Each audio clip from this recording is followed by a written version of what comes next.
1150. The Adventures of Sherlock Holmes by Sir Arthur Conan Doyle. Adventure 4. The Boscombe Valley Mystery. We were seated at breakfast one morning, my wife and I, when the maid brought in a telegram. It was from Sherlock Holmes, and ran in this way. Have you a couple of days to spare? Have just been wired for from the west of England in connection with the Boscombe Valley tragedy. Shall be glad if you will come with me. Air and scenery perfect. Leave Paddington by the 11:15. What do you say, dear? Said my wife, looking across at me. Will you go?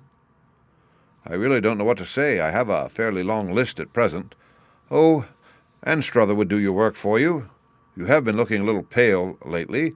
I think that the change would do you good, and you are always so interested in Mr. Sherlock Holmes' cases.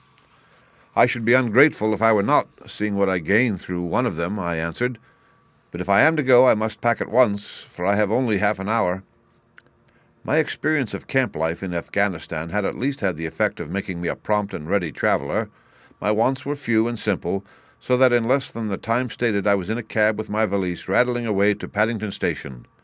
Sherlock Holmes was pacing up and down the platform, his tall, gaunt figure made even gaunter and taller by his long grey travelling cloak and close-fitting cloth cap. "It is really very good of you to come, Watson," said he. "It makes a considerable difference to me, having someone with me on whom I can thoroughly rely. Local aid is always either worthless or else biased. If you will keep the two corner seats, I shall get the tickets." We had the carriage to ourselves, save for an immense litter of papers which Holmes had brought with him. Among these he rummaged and read, with intervals of note-taking and of meditation, until we were past Reading. Then he suddenly rolled them all into a gigantic ball and tossed them up onto the rack. "Have you heard anything of the case?" he asked. "Not a word. I have not seen a paper for some days. The London press has not had very full accounts. I have just been looking through all the recent papers in order to master the particulars.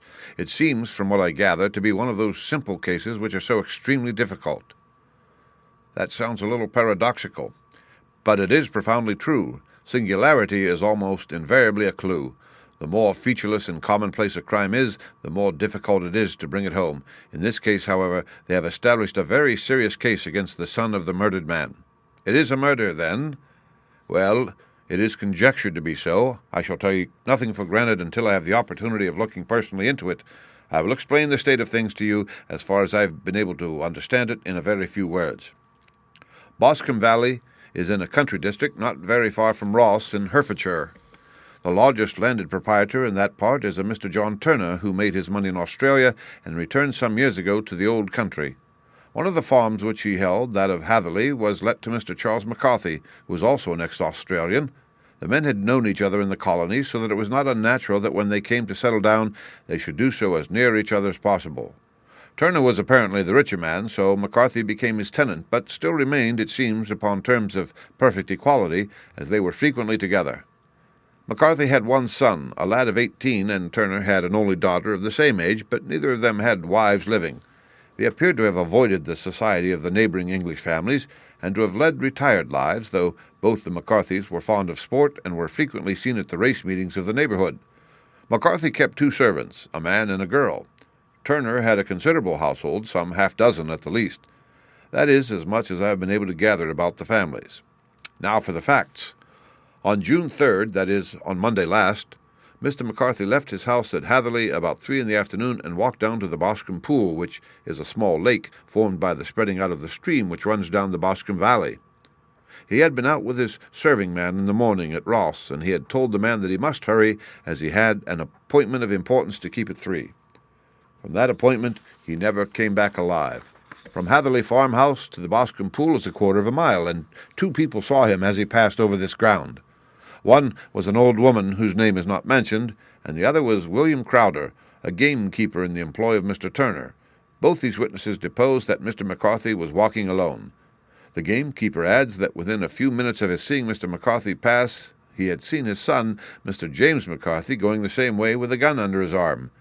To the best of his belief, the father was actually in sight at the time, and the son was following him. He thought no more of the matter until he heard in the evening of the tragedy that had occurred. The 2 McCarthys were seen after the time when William Crowder, the gamekeeper, lost sight of them. The Boscombe Pool is a thickly wooded round, with just a fringe of grass and of reeds round the edge. A girl of 14, Patience Moran, who is the daughter of the lodge-keeper of the Boscombe Valley estate, was in one of the woods picking flowers. She states that while she was there, she saw at the border of the wood and close by the lake Mr. McCarthy and his son, and that they appeared to be having a violent quarrel. She heard Mr. McCarthy the elder using very strong language to his son, and she saw the latter raise up his hand as if to strike his father. She was so frightened by their violence that she ran away and told her mother when she reached home that she had left the two McCarthys quarrelling near Boscombe Pool, and that she was afraid that they were going to fight. She had hardly said the words when young Mr. McCarthy came running up to the lodge to say that he had found his father dead in the wood and to ask for the help of the lodge-keeper. He was much excited, without either his gun or his hat, and his right hand and sleeve were observed to be stained with fresh blood. On following him, they found the dead body stretched out upon the grass beside the pool. The head had been beaten in by repeated blows of some heavy and blunt weapon. Their injuries were such as might very well have been inflicted by the butt end of his son's gun, which was found lying on the grass within a few paces of the body. Under these circumstances, the young man was instantly arrested, and a verdict of wilful murder having been returned at the inquest on Tuesday, he was on Wednesday brought before the magistrates at Ross, who have referred the case to the next assizes. Those are the main facts of the case as they came out before the coroner and the police court. I could hardly imagine a more damning case, I remarked. If ever circumstantial evidence pointed to a criminal, it does so here. Circumstantial evidence is a very tricky thing, answered Holmes thoughtfully. It may seem to point very straight to one thing, but if you shift your own point of view a little, you may find it pointing in an equally uncompromising manner to something entirely different. It must be confessed, however, that the case looks exceedingly grave against the young man, and it is very possible that he is indeed the culprit. There are several people in the neighborhood, however, and among them Miss Turner, the daughter of the neighboring landowner, who believe in his innocence, and who have retained Lestrade, whom you may recollect in connection with the study in scarlet, to work out the case in his interest. Lestrade, being rather puzzled, has referred the case to me, and hence it is that two middle-aged gentlemen are flying westward at 50 miles an hour instead of quietly digesting their breakfasts at home. I am afraid, said I, that the facts are so obvious that you will find little credit to be gained out of this case. There's nothing more deceptive than an obvious fact, he answered, laughing. Besides, we may chance to hit upon some other obvious facts which may have been by no means obvious to Mr. Lestrade. You know me too well to think that I am boasting when I say that I shall either confirm or destroy his theory by means which he is quite incapable of employing or even of understanding. To take the first example to hand, I very clearly perceive that in your bedroom the window is upon the right-hand side, and yet I question whether Mr. Lestrade would have noted even so self-evident a thing as that. How on earth? My dear fellow, I know you well. I know the military neatness which characterizes you. You shave every morning, and in this season you shave by the sunlight. But since your shaving is less and less complete as we get farther back on the left side, until it becomes positively slovenly as we get round the angle of the jaw, it is surely very clear that that side is less illuminated than the other. I cannot imagine a man of your habits looking at himself in an equal light and being satisfied with such a result. I only quote this as a trivial example of observation and inference. Therein lies my métier, and it is just possible that it may be of some service in the investigation which lies before us. There are one or two minor points which were brought out in the inquest and which are worth considering. What are they? It appears that his arrest did not take place at once, but after the return to Hatherley Farm.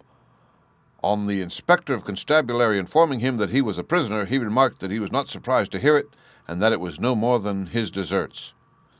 This observation of his had the natural effect of removing any traces of doubt which might have remained in the minds of the coroner's jury. It was a confession, I ejaculated. No, for it was followed by a protestation of innocence. Coming on top of such a damning series of events, it was at least a most suspicious remark. On the contrary, said Holmes, it is the brightest rift which I can at present see in the clouds. However innocent he might be, he could not be such an absolute imbecile as to not see that the circumstances were very black against him. Had he appeared surprised at his own arrest or feigned indignation at it, I should have looked upon it as highly suspicious, because such surprise or anger would not be natural under the circumstances, and yet might appear to be the best policy to a scheming man. His frank acceptance of the situation marks him as either an innocent man or else as a man of considerable self-restraint and firmness. As to his remark about his deserts, It was also not unnatural if you consider that he stood beside the dead body of his father, and that there is no doubt that he had that very day so far forgotten his filial duty as to bandy words with him, and even, according to the little girl whose evidence is so important, to raise his hand as if to strike him. This self-reproach and contrition which are displayed in this remark appeared to me to be the signs of a healthy mind rather than of a guilty one. I shook my head. Many men have been hanged on far less slighter evidence, I remarked. So they have, and many men have been wrongfully hanged. What is the young man's own account of the matter? It is, I am afraid, not very encouraging to his supporters, though there are one or two points in it which are suggestive. You will find it here, and may read it for yourself. He picked out from his bundle a copy of the local Herefordshire paper, and having turned down the sheet, he pointed out the paragraph in which the unfortunate young man had given his own statement of what had occurred. I settled myself down in the corner of the carriage and read it very carefully. It ran in this way. Mr. James McCarthy, the only son of the deceased, was then called and gave evidence as follows. I had been away from home for 3 days at Bristol, and had only just returned upon the morning of last Monday, the 3rd. My father was absent from home at the time of my arrival, and I was informed by the maid that he had driven over to Ross with John Cobb, the groom. Shortly after my return I heard the wheels of his trap in the yard, and, looking out of my window, I saw him get out and walk rapidly out of the yard, though I was not aware in which direction he was going. I then took my gun and strolled out in the direction of the Boscombe Pool with the intention of visiting the rabbit warren, which is upon the other side. On my way I saw William Crowder, the gamekeeper, as he had stated in his evidence, but he is mistaken in thinking that I was following my father. I had no idea that he was in front of me. When about 100 yards from the pool, I heard a cry of "Coo-ee!" which was a usual signal between my father and myself. I then hurried forward and found him standing by the pool. He appeared to be much surprised at seeing me, and asked me rather roughly what I was doing there. A conversation ensued, which led to high words and almost to blows, for my father was a man of a very violent temper. Seeing that his passion was becoming ungovernable, I left him and returned towards Heatherley Farm. I had not gone more than 150 yards, however, when I heard a hideous outcry behind me, which caused me to run back again. I found my father expiring upon the ground with his head terribly injured. I dropped my gun and held him in my arms, but he almost instantly expired. I knelt beside him for some minutes, and then made my way to Mr. Turner's lodge-keeper, his house being the nearest, to ask for assistance.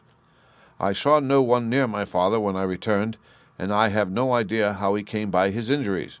He was not a popular man, being somewhat cold and forbidding in his manners, but he had, as far as I know, no active enemies.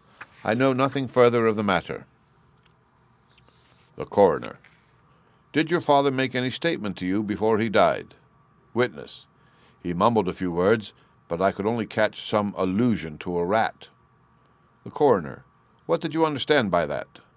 Witness. It conveyed no meaning to me. I thought that he was delirious. The Coroner.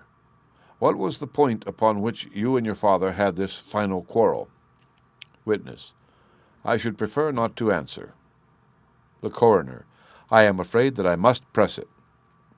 Witness. It is really impossible for me to tell you. I can assure you that it has nothing to do with the sad tragedy which followed. The Coroner.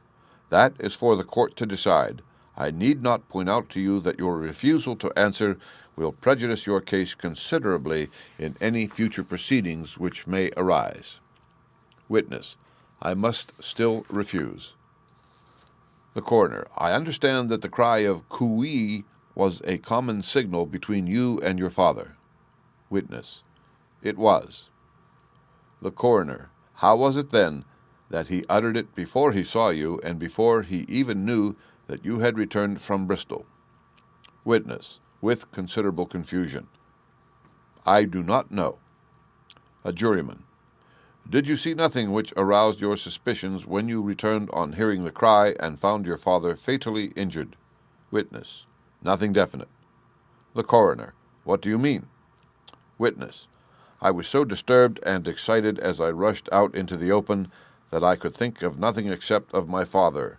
Yet I have a vague impression that as I ran forward, something lay upon the ground to the left of me. It seemed to me to be something gray in color, a coat of some sort, or a plaid perhaps. When I rose from my father, I looked round for it, but it was gone. Do you mean that it disappeared before you went for help? Yes, it was gone. You cannot say what it was? No, I had a feeling something was there. How far from the body? A dozen yards or so. And how far from the edge of the wood? About the same. Then if it was removed, it was while you were within a dozen yards of it? Yes, but with my back towards it. This concluded the examination of the witness. I see, said I, as I glanced down the column, that the coroner in his concluding remarks was rather severe upon young McCarthy. He calls attention, and with reason, to the discrepancy about his father having signaled to him before seeing him, also to his refusal to give details of his conversation with his father and his singular account of his father's dying words. They are all, as he remarks, very much against the son. Holmes laughed softly to himself and stretched himself out upon the cushioned seat. Both you and the coroner have been at some pains, said he, to single out the very strongest points in the young man's favor. Don't you see that you alternately give him credit for having too much imagination and too little? Too little if he could not invent a cause of quarrel which would give him the sympathy of the jury, too much if he evolved from his own inner consciousness anything so outre as a dying reference to a rat and the incident of the vanishing cloth. No, sir, I shall approach this case from the point of view that what this young man says is true, and we shall see whither that hypothesis will lead us. And now here is my pocket Petrarch, and not another word shall I say of this case until we are on the scene of action. We lunch at Swindon, and I see that we shall be there in 20 minutes. It was nearly 4 o'clock when we at last, after passing through the beautiful Stroud Valley and over the broad gleaming Severn, found ourselves at the pretty little country town of Ross.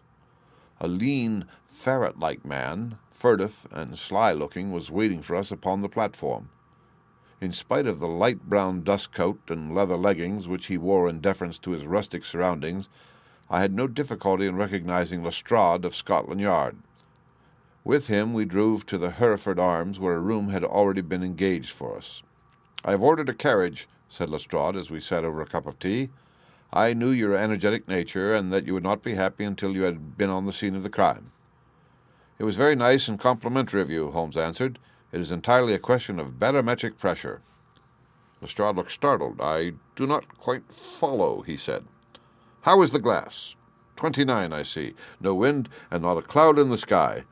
I have a case full of cigarettes here which need smoking, and the sofa is very much superior to the usual country hotel abomination. I do not think that it is probable that I shall use the carriage tonight." Lestrade laughed indulgently. "You have no doubt already formed your conclusions from the newspapers," he said. "The case is as plain as a pikestaff, and the more one goes into it, the plainer it becomes. Still, of course, one can't refuse a lady, and such a very positive one, too.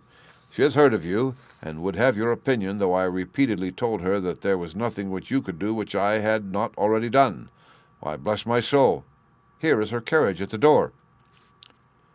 He had hardly spoken before there rushed into the room one of the most lovely young women that I have ever seen in my life. Her violet eyes shining, her lips parted, a pink flush upon her cheeks, all thought of her natural reserve lost in her overpowering excitement and concern. "Oh, Mr. Sherlock Holmes!" she cried, glancing from one to the other of us, and finally, with a woman's quick intuition, fastening upon my companion. "I am so glad that you have come. I have driven down to tell you so. I know that James didn't do it. I know it, and I want you to start upon your work knowing it too. Never let yourself doubt upon that point. We have known each other since we were little children, and I know his faults as no one else does. But he is too tender-hearted to hurt a fly. Such a charge is absurd to anyone who really knows him." "I hope we may clear him, Miss Turner," said Sherlock Holmes. "You may rely upon my doing all that I can. But you have read the evidence. You have formed some conclusion. Do you not see some loophole, some flaw? Do you not yourself think that he is innocent?" "I think that it is very probable." "There now," she cried, throwing back her head and looking defiantly at Lestrade. "You hear, he gives me hopes." Lestrade shrugged his shoulders. "I am afraid that my colleague has been a little quick in forming his conclusions," he said.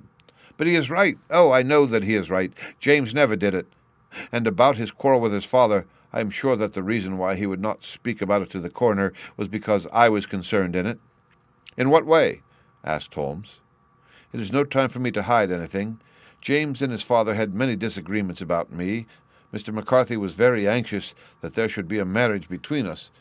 James and I have always loved each other as brother and sister, but of course he is young and has seen very little of life yet,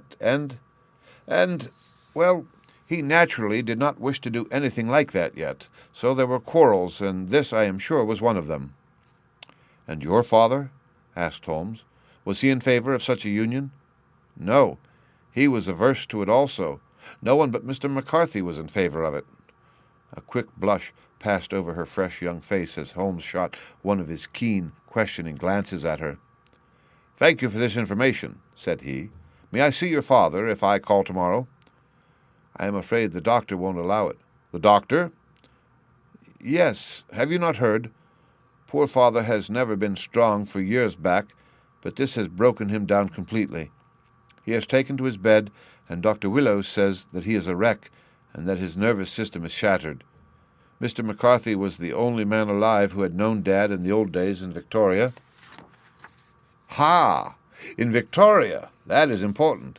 "Yes, at the mines. Quite so. At the gold mines, where, as I understand, Mr. Turner made his money." "Yes, certainly. Thank you, Miss Turner. You have been of material assistance to me." "You will tell me if you have any news tomorrow? No doubt you will go to the prison to see James. Oh, if you do, Mr. Holmes, do tell him that I know him to be innocent." "I will, Miss Turner." "I must go home now, for Dad is very ill, and he misses me so if I leave him. Good-bye, and God help you in your undertaking." She hurried from the room as impulsively as she had entered, and we heard the wheels of her carriage rattle off down the street. "I am ashamed of you, Holmes," said Lestrade with dignity after a few minutes' silence. "Why should you raise up hopes which you are bound to disappoint? I am not over-tender of heart, but I call it cruel." "I think that I see my way to clearing James McCarthy," said Holmes. "Have you an order to see him in prison?" "Yes, but only for you and me." "Then I shall reconsider my resolution about going out. We have still time to take a train to Hereford and see him tonight?" "Ample." "Then let us do so. Watson, I fear that you will find it very slow, but I shall only be away a couple of hours." I walked down to the station with them, and then wandered through the streets of the little town, finally returning to the hotel, where I lay upon the sofa and tried to interest myself in a yellow-backed novel. The puny plot of the story was so thin, however, when compared to the deep mystery through which we were groping, and I found my attention wander so continually from the action to the fact, that I at last flung it across the room and gave myself up entirely to a consideration of the events of the day. Supposing that this unhappy young man's story were absolutely true, then what hellish thing, what absolutely unforeseen and extraordinary calamity could have occurred between the time when he parted from his father and the moment when, drawn back by his screams, he rushed into the glade? It was something terrible and deadly. What could it be? Might not the nature of the injuries reveal something to my medical instincts? I rang the bell and called for the weekly county paper, which contained a verbatim account of the inquest. In the surgeon's deposition, it was stated that the posterior third of the left parietal bone and the left half of the occipital bone had been shattered by a heavy blow from a blunt weapon. I marked the spot upon my own head. Clearly such a blow must have been struck from behind. That was to some extent in favor of the accused, as when quarreling he was face to face with his father. Still, it did not go for very much, for the older man might have turned his back before the blow fell. Still, it might be worthwhile to call Holmes' attention to it. Then there was the peculiar dying reference to a rat. What could that mean? It could not be delirium. A man dying from a sudden blow does not commonly become delirious. No, it was more likely to be an attempt to explain how he met his fate. But what could it indicate? I cudgelled my brains to find some possible explanation. And then the incident of the grey cloth seen by young McCarthy. If that were true, the murderer must have dropped some part of his dress, presumably his overcoat, in his flight, and must have had the hardihood to return and carry it away at the instant when the son was kneeling with his back turned not a dozen paces off. What a tissue of mysteries and improbabilities the whole thing was!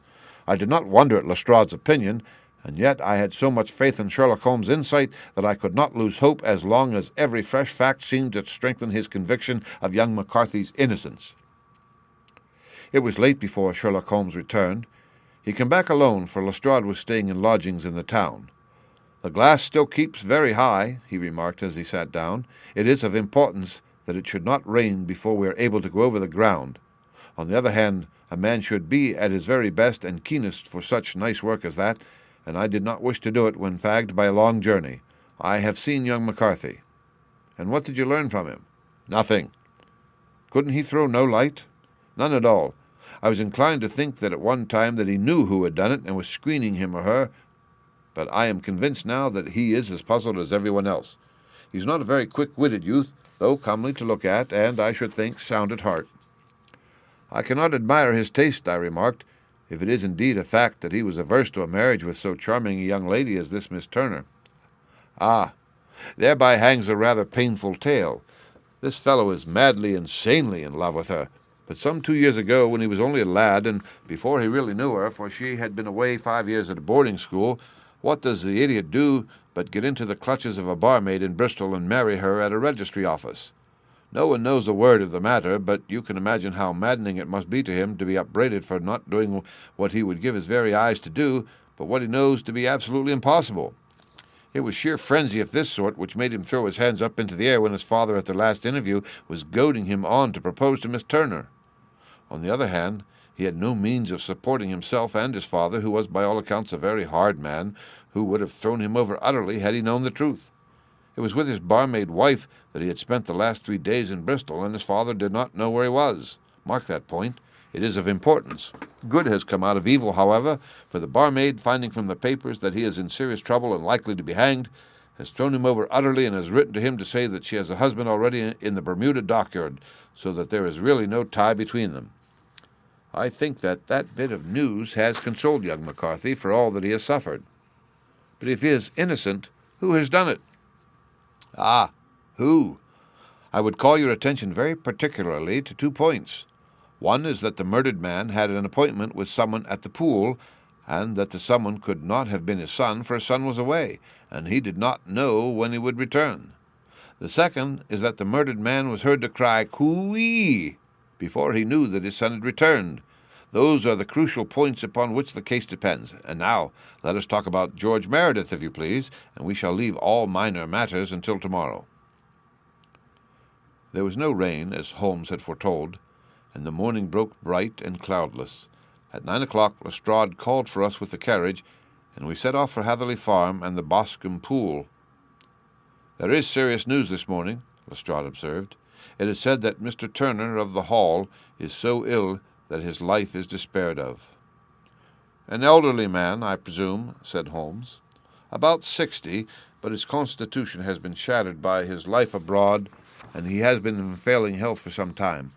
This business has had a very bad effect upon him. He was an old friend of McCarthy's, and, I may add, a great benefactor to him, for I have learned that he gave him Hatherley Farm rent-free." "Indeed! That is interesting," said Holmes. "Oh, yes. In 100 other ways he has helped him. Everybody about here speaks of his kindness to him." "Really? Does it not strike you as a little singular that this McCarthy, who appears to have had little of his own and to have been under such obligations to Turner, should still talk of marrying his son to Turner's daughter, who is presumably heiress to the estate, and that in such a very cocksure manner, as if it were merely a case of a proposal and all else would follow? It is the more strange, since we know that Turner himself was averse to the idea. The daughter told us as much. Do you not deduce something from that?" "We have got to the deductions and the inferences," said Lestrade, winking at me. "I find it hard enough to tackle facts, Holmes, without flying away after theories and fancies." "You are right," said Holmes demurely. "You do find it very hard to tackle the facts." "Anyhow, I have grasped one fact which you seem to find it difficult to get a hold of," replied Lestrade with some warmth, "and that is that McCarthy Sr. met his death from McCarthy Jr., and that all theories to the contrary are the merest moonshine." "Well, moonshine is a brighter thing than fog," said Holmes, laughing, "but I am very much mistaken if this is not Hatherley Farm upon the left." "Yes, that is it. It was a widespread, comfortable-looking building, two-storied, slate-roofed, with great yellow blotches of lichen upon the grey walls. The drawn blinds and the smokeless chimneys, however, gave it a stricken look, as though the weight of this horror still lay heavy upon it.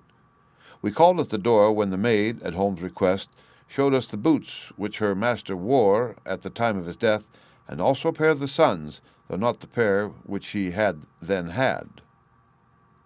Having measured these very carefully from 7 or 8 different points, Holmes desired to be led to the courtyard, from which we all followed the winding track which led to Boscombe Pool. Sherlock Holmes was transformed when he was hot upon such a scent as this. Men who had only known the quieter thinking and logician of Baker Street would have failed to recognize him. His face flushed and darkened, his brows were drawn into 2 hard black lines, while his eyes shone out from beneath them with a steely glitter.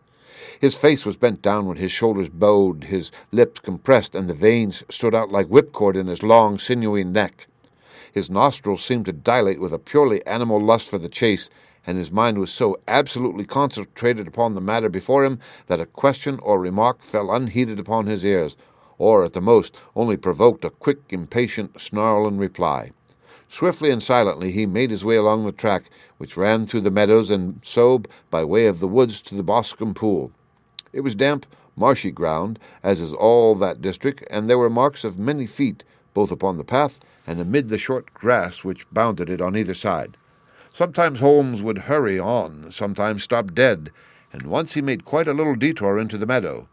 Lestrade and I walked behind him, the detective indifferent and contemptuous, while I watched my friend with the interest which sprang from the conviction that every one of his actions was directed towards a definite end. The Boscombe Pool, which is a little reed-girt sheet of water some 50 yards across, is situated at the boundary between the Hatherley farm and the private park of the wealthy Mr. Turner. Above the woods which lined it upon the farther side, we could see the red jutting pinnacles which marked the site of the rich landowner's dwelling. On the Hatherley side of the pool the woods grew very thick, and there was a narrow belt of sodden grass 20 paces across between the edge of the trees and the reeds which lined the lake. Lestrade showed us the exact spot at which the body had been found, and indeed so moist was the ground that I could plainly see the traces which had been left by the fall of the stricken man. To Holmes, as I could see by his eager face and peering eyes, very many other things were to be read upon the trampled grass. He ran round like a dog who was picking up a scent, and then turned upon my companion. "What did you go into the pool for?" he asked. "I fished about with a rake. I thought there might be some weapon or other trace. But how on earth—" "Oh, tut-tut, I have no time. That left foot of yours with its inward twist is all over the place. A mole could trace it, and there it vanishes among the reeds. Oh, how simple it would all have been had I been here before they came like a herd of buffalo and wallowed all over it. Here is where the party with the lodge-keeper came, and they have covered all tracks for 6 or 8 feet round the body. But here are 3 separate tracks of the same feet." He drew out a lens and lay down upon his waterproof to have a better view, talking all the time rather to himself than to us. "These are young McCarthy's feet. Twice he was walking, and once he ran swiftly, so that the soles are deeply marked and the heels hardly visible. That bears out his story. He ran when he saw his father on the ground. Then here are the father's feet as he paced up and down. What is this, then? It is the butt end of the gun as the son stood listening. And this? Ha! What have we here? Tiptoes, tiptoes, square, 2 quite unusual boots. They come, they go, they come again. Of course, that was for the cloak. Now, where did they come from?" He ran up and down, sometimes losing, sometimes finding the track, until we were well within the edge of the wood, and under the shadow of a great beech, the largest tree in the neighbourhood. Holmes traced his way to the farther side of this, and lay down once more upon his face with a little cry of satisfaction.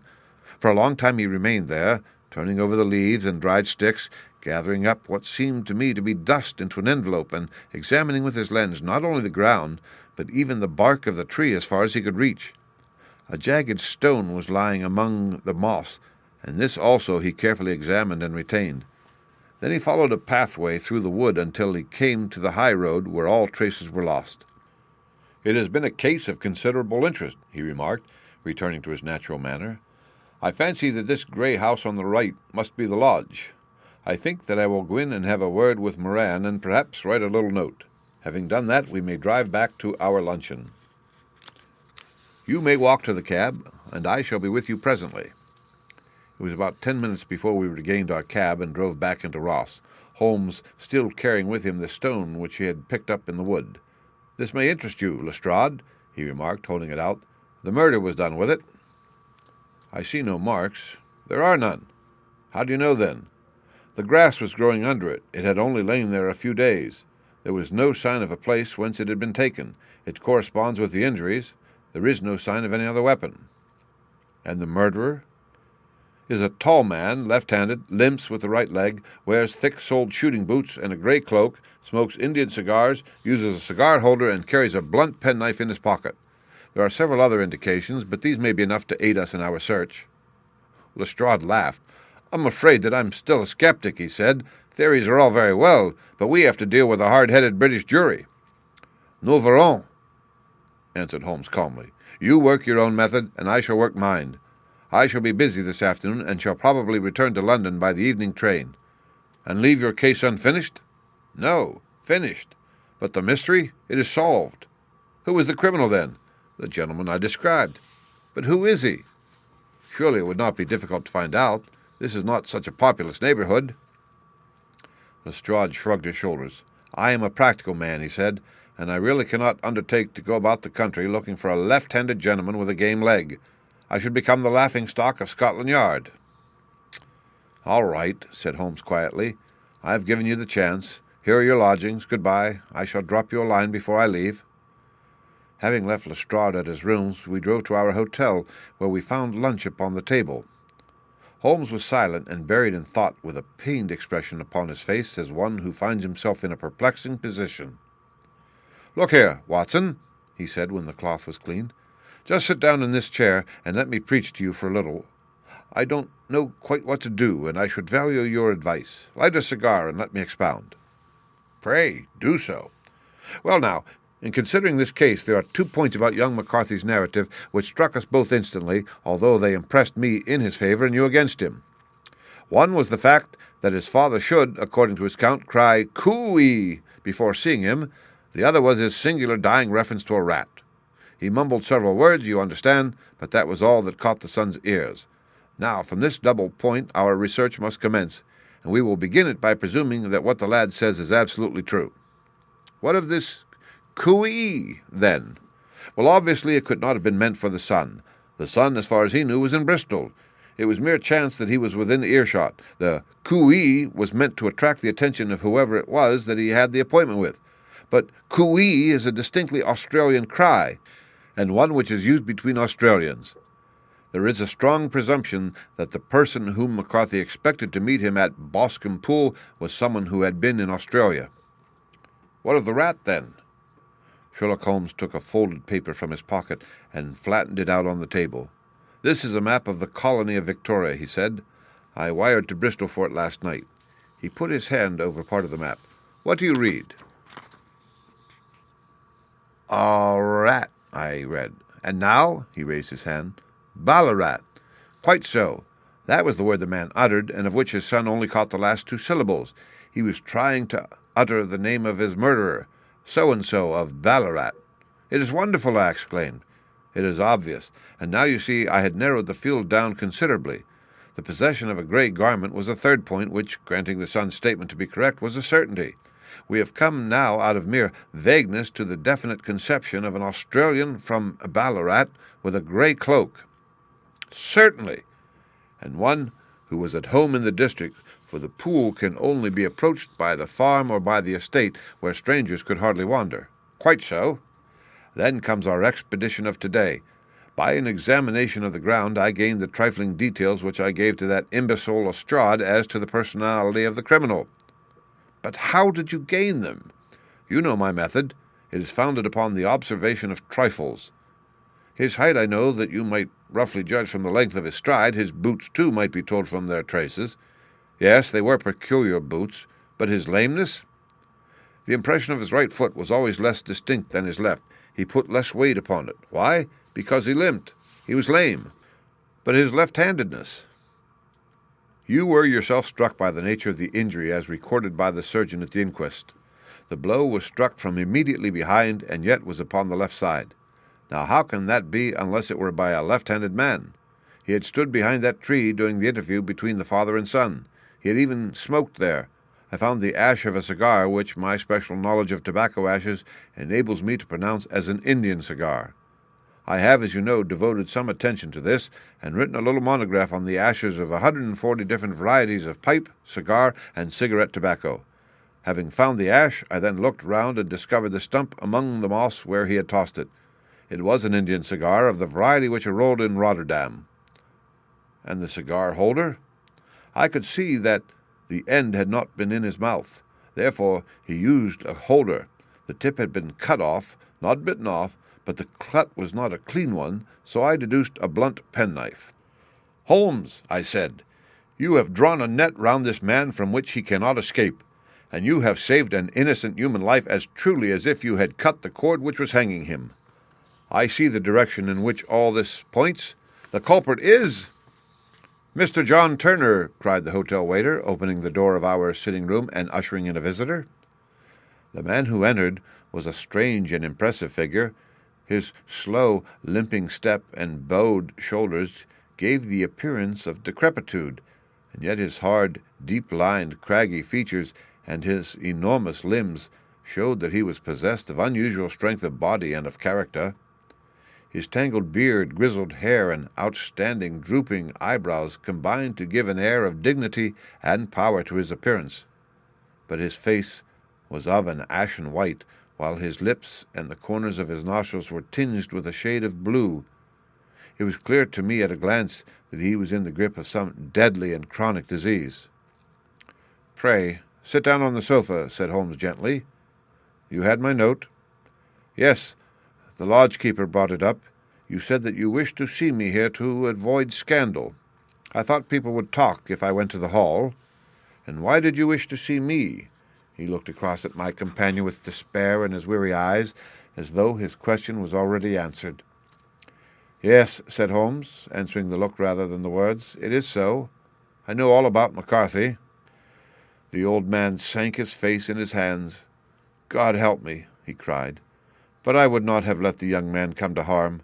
I give you my word that I would have spoken out if it went against him at the assizes." "I'm glad to hear you say so," said Holmes gravely. "I would have spoken now had it not been for my dear girl. It would break her heart. It will break her heart when she hears that I am arrested." "It may not come to that," said Holmes. "What?" "I am no official agent. I understand that it was your daughter who required my presence here, and I am acting in her interests. Young McCarthy must be got off, however." "I am a dying man," said old Turner. "I have had diabetes for years. My doctor says it is a question whether I shall live a month. Yet I would rather die under my own roof than in a jail." Holmes rose and sat down at the table with his pen in his hand and a bundle of paper before him. "Just tell us the truth," he said. "I shall jot down the facts. You will sign it, and Watson here can witness it. Then I could produce your confession at the last extremity to save young McCarthy. I promise you that I shall not use it unless it is absolutely needed." "It's as well," said the old man. "It's a question whether I shall live to the assizes, so it matters little to me. But I should wish to spare Alice the shock. And now I will make the thing clear to you. It has been a long time in the acting, but will not take me long to tell. You didn't know this dead man, McCarthy. He was a devil incarnate. I tell you that. God keep you out of the clutches of such a man as he. His grip has been upon me these 20 years, and he has blasted my life. I'll tell you first how I came to be in his power. It was in the early 60s at the diggings. I was a young chap then, hot-blooded and reckless, ready to turn my hand at anything. I got among bad companions, took to drink, had no luck with my claim, took to the bush, and, in a word, became what you would call over here a highway robber. There were 6 of us, and we had a wild, free life of it, sticking up a station from time to time, or stopping the wagons on the road to the diggings. Blackjack of Ballarat was the name I went under, and our party is still remembered in the colony as the Ballarat Gang. One day a gold convoy came down here from Ballarat to Melbourne, and we lay in wait for it and attacked it. There were 6 troopers and 6 of us, so it was a close thing, but we emptied 4 of their saddles at the first volley. 3 of our boys were killed, however, before we got the swag. I put my pistol to the head of the wagon driver, who was this very man McCarthy. I wished to the Lord that I had shot him then, but I spared him, though I saw his wicked little eyes fixed on my face as though to remember every feature. We got away with the gold, became wealthy men, and made our way over to England without being suspected. There I parted from my old pals and determined to settle down to a quiet and respectable life. I bought this estate, which chanced to be in the market, and I set myself to do a little good with my money. To make up for the way in which I had earned it, I married, and though my wife died young, she left me my dear little Alice. Even when she was just a baby, her wee hand seemed to lead me down the right path as nothing else had ever done. In a word, I turned over a new leaf and did my best to make up for the past. All was going well when McCarthy laid his grip upon me. I had gone up to town about an investment, and I met him in Regent Street with hardly a coat to his back or a boot to his foot. "Here we are, Jack," says he, touching me on the arm. "We'll be as good as a family to you. There's 2 of us, me and my son, and you can have the keeping of us. If you don't, it's a fine law-abiding country is England, and there's always a policeman within hail." Well, down they came to the West Country. There was no shaking them off, and there they have lived rent-free on my best land ever since. There was no rest for me, no peace, no forgetfulness. Turn where I would, there was his cunning, grinning face at my elbow. It grew worse as Alice grew up, for he soon saw I was more afraid of her knowing my past than of the police. Whatever he wanted he must have, and whatever it was I gave him without question, land, money, houses, until at last he asked a thing which I could not give. He asked for Alice. His son, you see, had grown up, and so had my girl, and as I was known to be in weak health, it seemed a fine stroke to him that his lad should step into the whole property. But there I was firm. I would not have his cursed stock mixed with mine. Not that I had any dislike to the lad, but his blood was in him, and that was enough. I stood firm. McCarthy threatened. I braved him to do his worst. We were to meet at the pool midway between our houses to talk it over. When I went down there I found him talking with his son, so I smoked a cigar and waited behind a tree until he should be alone. But as I listened to his talk, all that was black and bitter in me seemed to come uppermost. He was urging his son to marry my daughter, with as little regard for what she might think as if she were a slut from off the streets. It drove me mad to think that I and all that I held most dear should be in the power of such a man as this. Could I not snap the bond? I was already a dying and a desperate man. Though clear of mind and fairly strong of limb, I knew that my own fate was sealed. But my memory and my girl? Both could be saved if I could but silence that foul tongue. I did it, Mr. Holmes. I would do it again. Deeply as I have sinned, I have led a life of martyrdom to atone for it. But that my girl should be entangled in the same meshes which held me was more than I could suffer. I struck him down with no more compunction than if he had been some foul and venomous beast. His cry brought back his son, but I had gained the cover of the wood, though I was forced to go back to fetch the cloak which I had dropped in my flight. That is the true story, gentlemen, of all that has occurred. Well, it is not for me to judge you, said Holmes, as the old man signed the statement which had been drawn out. I pray that we may never be exposed to such a temptation. I pray not, sir. And what do you intend to do? In view of your health, nothing. You are yourself aware that you will soon have to answer for your deed at a higher court than the assizes. I will keep your confession, and if McCarthy is condemned, I shall be forced to use it. If not, it shall never be seen by mortal eye, and your secret, whether you be alive or dead, shall be safe with us. Farewell, then, said the old man solemnly. Your own deathbeds, when they come, will be the easier for the thought of the peace which you have given to mine. Tottering and shaking in all his giant frame, he stumbled slowly from the room. God help us, said Holmes after a long silence. Why does fate play such tricks with poor, helpless worms? I never hear of such a case as this that I do not think of Baxter's words and say, There, but for the grace of God, goes Sherlock Holmes. James McCarthy was acquitted at the assizes on the strength of a number of objections which had been drawn out by Holmes and submitted to the defending counsel.